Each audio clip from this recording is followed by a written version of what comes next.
Assalamualaikum warahmatullahi wabarakatuh. Kami mahasiswa yang mengambil mata kuliah pengantar manajemen dari kelompok 9 akan memaparkan materi mengenai dasar-dasar perilaku dan motivasi.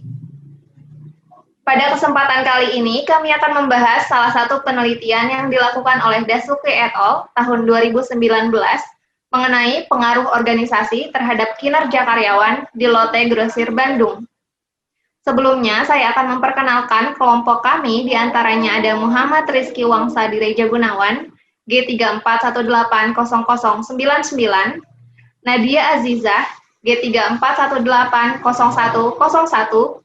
Fajar Nurdiansyah, G34180105,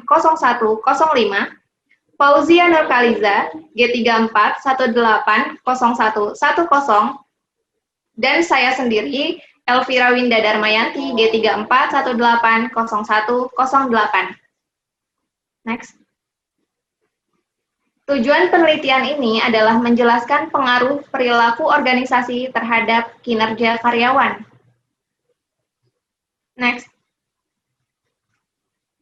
Fokus dan perilaku organisasi terdiri dari 3 hal yang akan dijelaskan lebih rinci setelah ini.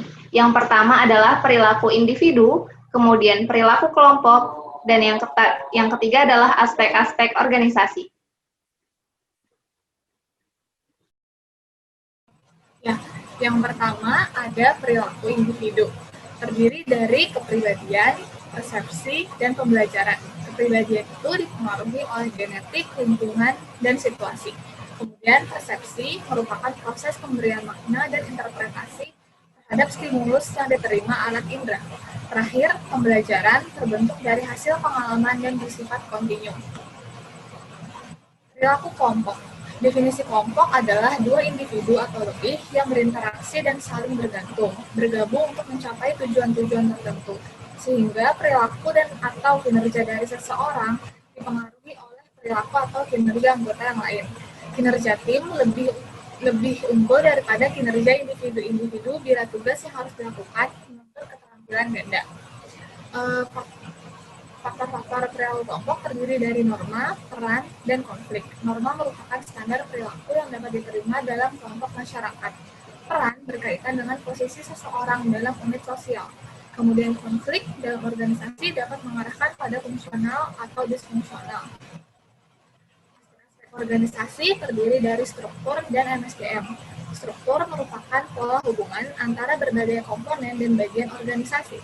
MSDM merupakan rancangan sistem-sistem formal dalam organisasi untuk memastikan penggunaan bakat manusia secara efektif dan efisien guna mencapai tujuan organisasional.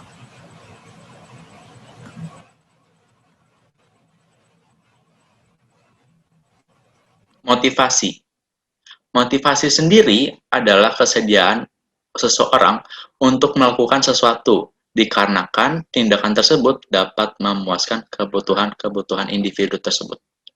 Nah, salah satu teori motivasi dikemukakan oleh Herzberg, yaitu teori 2 faktor Herzberg.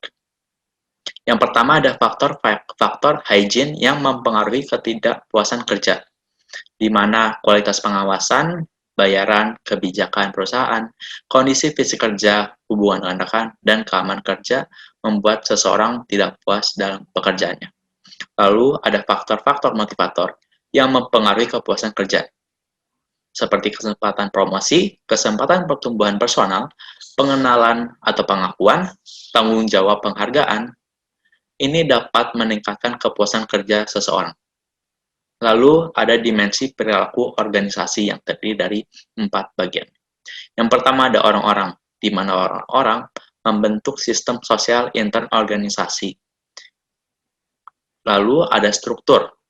Struktur menentukan hubungan resmi orang-orang dalam organisasi, seperti ada manajemen dan ada karyawan. Lalu ada teknologi. Teknologi menyediakan sumber daya dan mempengaruhi tugas individu dalam pekerjaannya di sebuah organisasi.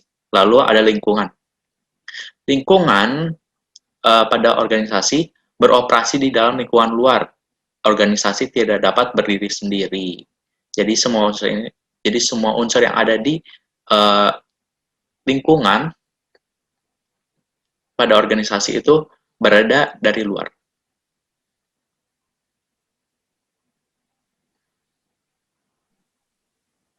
Dimensi kinerja karyawan.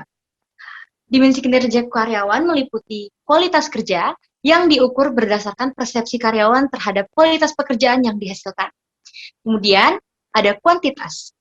Kuantitas diukur berdasarkan jumlah yang dihasilkan yang dinyatakan dalam jumlah siklus aktivitas yang diselesaikan. Lalu ketepatan waktu. Ketepatan waktu diukur berdasarkan tingkat aktivitas diselesaikannya pada awal waktu dilihat dari sudut koordinasi dan pemaksimalan waktu yang tersedia. Lalu ada efektivitas. Efektivitas diukur berdasarkan tingkat penggunaan sumber daya organisasi seperti tenaga, uang, teknologi, dan bahan baku yang dimaksimalkan. Lalu ada kemandirian. Kemandirian diukur berdasarkan tingkat seseorang karyawan yang dapat menjalankan tugas kerjanya.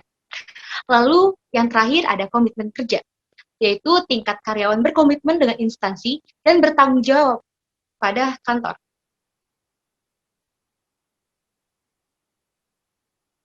Faktor-faktor yang mempengaruhi pencapaian kerja adalah kemampuan dan motivasi.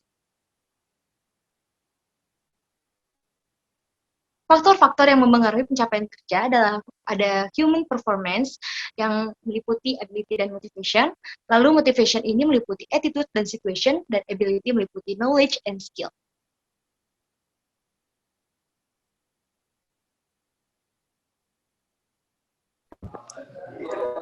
Berikut hasil penelitian terhadap karyawan Lotte Grossir Bandung yang dilakukan oleh Daisupi et al. 2019.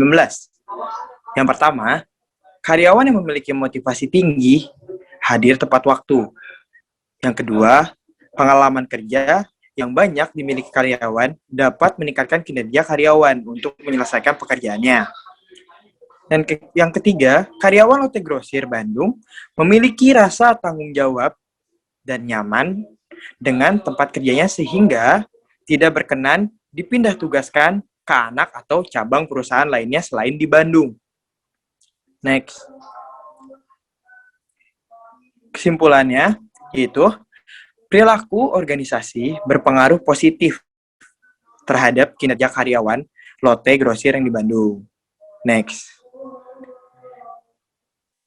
Sekian presentasi dari kelompok kami. Mohon maaf bila ada salah kata. Wassalamualaikum warahmatullahi wabarakatuh.